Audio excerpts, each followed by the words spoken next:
Om Swastiastu.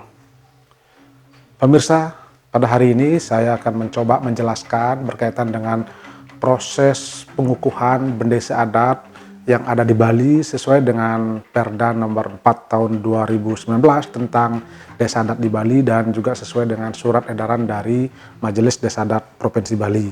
Nah, pertanyaan ini muncul karena memang setelah proses paruman penetapan bendesa adat di masing-masing desa adat, pertanyaan berikutnya adalah bagaimana proses pengukuhan dan bagaimana untuk mendapatkan SK terkait dengan bendesa terpilih tersebut.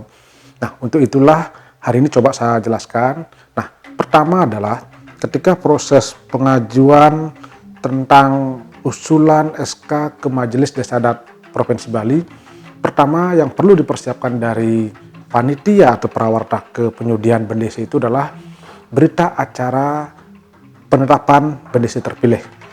Penetapan bendesa terpilih ini harus dilakukan dalam paruman yang dilakukan oleh desa adat tersebut. Dan di situ ada berita acara.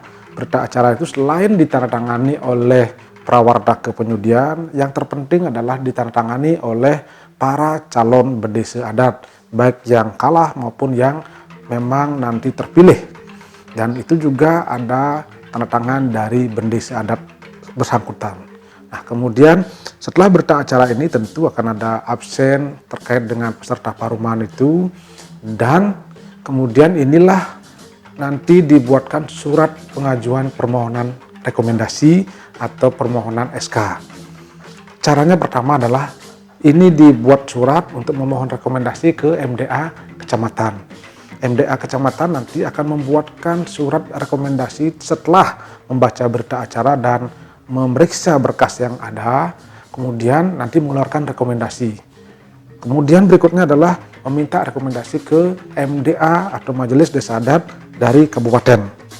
Nah, di Majelis Desa Adat Kabupaten ini nanti akan memverifikasi lagi berkasnya, berita acaranya, termasuk juga lampiran prarem yang disampaikan dan dijadikan acuan untuk proses penetapan bendesa tersebut. Kemudian nanti Majelis Desa Adat Kabupaten akan membuat rekomendasi. Nah, dengan berbekal dua rekomendasi itu, rekomendasi kecamatan, rekomendasi kabupaten, barulah proses berikutnya menuju pengajuan permohonan SK ke Majelis Desa Adat Provinsi Bali. Nah, proses pengajuan itu dilakukan melalui online dari link yang dibuatkan oleh Majelis Desa Adat Provinsi Bali. Di situ ada, kita bisa tinggal mengupload file-file yang diperlukan. Nah, file-file yang diperlukan diantaranya adalah pertama tadi surat rekomendasi dari kecamatan, surat rekomendasi dari kabupaten, kemudian di situ dicantumkan nama desa, kemudian dicantumkan kode desa adatnya, kemudian juga dicantumkan terkait dengan prarem yang digunakan atau aturannya, kemudian yang terpenting juga di situ adalah terkait dengan foto daftar kegiatan ngadegang bendesa adat minimal 5. Nah, kemudian setelah mengajukan hal-hal tersebut dan diupload di link dari Majelis Desa Adat Provinsi Bali, nanti akan otomatis akan ada jawaban sambil menunggu. Dan sambil menunggu proses itu, kemudian kita masuk ke grup WA, grup terkait dengan permohonan dari pengajuan SK bendesa terpilih. Nah, disitulah akan ada informasi-informasi apa yang kurang, apa yang perlu ditambahkan, dan lain sebagainya. Tentu saja dalam proses pengajuan permohonan ini mungkin ada hal-hal yang kurang, nanti akan diberikan revisinya di WA group tersebut. Banyak sekali ada yang memang perlu direvisi dari beberapa contoh yang ada. Misalnya terkait dengan berita acara yang tidak sesuai dengan standar yang ditetapkan oleh Majelis Desa Adat Provinsi. Nah, untuk itulah bagi krama desa yang melakukan pergantian bendesa, mohon terus diikuti dari awal tentang juklak dan juknis berkaitan dengan surat edaran dari Ngadegang ini. Jangan sampai nanti ketika proses pengajuan SK kepada Majelis Desa Adat itu, di situ nanti bermasalah karena memang berita acaranya tidak sesuai. Karena kalau berita acaranya tidak sesuai, tentu pengajuan SK dan SK-nya tidak akan bisa kita dapatkan. Makanya pedoman-pedoman yang ada di Majelis Desa Adat ini memang wajib untuk diikuti. Nah, kemudian kalau sudah ACC, keluarlah surat perintah pengukuhan bendesa adat kepada Majelis Desa Adat Kabupaten. Di situ nanti MDA Bali memerintahkan kepada Majelis Desa Adat Kabupaten untuk melakukan pengukuhan.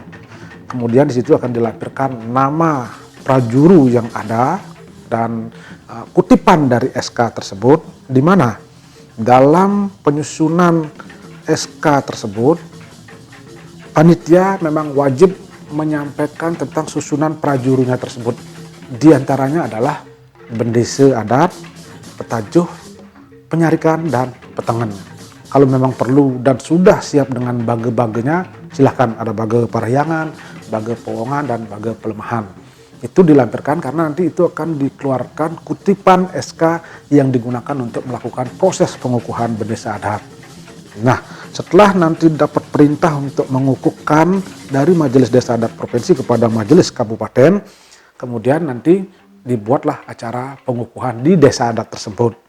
Dalam proses pengukuhan itu nanti susunan acaranya ada standarisasinya.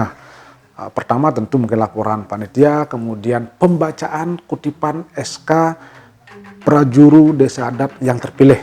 Itu biasanya dibacakan oleh bendesa ahlitan Majelis Desa Adat Kecamatan atau mungkin penyarikan Majelis Desa Adat Kabupaten. Kemudian setelah itu baru ada ucap pamikukuh, jadi mengucapkan semacam sumpah jabatan untuk para prajuru. Selanjutnya adalah baru diserahkan SK yang berupa kutipan tersebut kepada prajuru terpilih. Nah, setelah itu selesai prosesnya, bahkan ada ucapan-ucapan dan sebagainya, nanti berita acara penandatanganan pengukuhan itu yang asli wajib diberikan kepada Majelis Desa Adat Provinsi Bali, artinya dibawa ke kantor Majelis Desa Adat Provinsi Bali, lengkap dengan file-file yang sudah diupload sebelumnya melalui link dari Majelis Desa Adat Provinsi Bali itu. Kemudian file-file yang asli itu dibawa untuk mendapatkan SK asli dari Majelis Desa Adat Provinsi Bali. Nah, dengan adanya SK itulah secara resmi prajuru desa adat di daerah bersangkutan secara resmi melaksanakan tugasnya berdasarkan aturan formal sesuai dengan Perda nomor 4 tahun 2019 dan juga surat edaran dari Majelis Desa Adat Provinsi Bali. SK ini penting karena memang secara legalitas formal itu keberadaan dari prajuru itu diakui karena ini kaitannya nanti adalah hubungan eksternal dengan Dinas Pemajuan Masyarakat Adat Provinsi Bali dalam kaitan dengan pencairan dana APBD di mana masing-masing desa adat mendapatkan dana dari APBD tersebut. Jadi jangan berpikir SK ini tidak penting karena bagaimanapun juga itu kaitan dengan legalitas formal. Ini adalah bagian dari proses pembinaan pengayoman yang dilakukan oleh Majelis Desa Adat Provinsi Bali sebagai mitra dari Dinas Pemajuan Masyarakat Adat Bali dan juga pemerintah Gubernur Bali mengacu dari Perda nomor 4 tahun 2019 sehingga proses tatanan etika dan norma dalam beradat kita bisa lebih baik dan lebih bermartabat. Demikian informasi yang bisa kami berikan, mudah-mudahan ini bermanfaat dan apabila ada hal yang kurang kami mohon maaf yang sebesar-besarnya dan kami akhiri dengan para musyawarah. Om Santi Satu Om.